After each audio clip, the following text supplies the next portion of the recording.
When you mess up and don't feel like praying, John 1:9 will help you. If we confess our sins, He is faithful just to forgive me and you. Sometimes when I mess up, I don't feel like praying. It's like this voice in my head that says, you can't go right now. You've already failed. I felt that way more times than I even want to admit it. And this is a lie.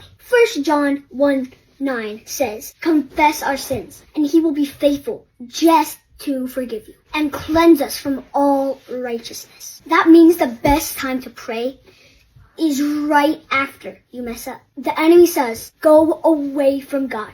But God says, come to me. Ashamed or unworthy, that's when His forgiveness is ready to meet you. Prayer isn't for perfect people. If you're a perfect person, you don't have to pray.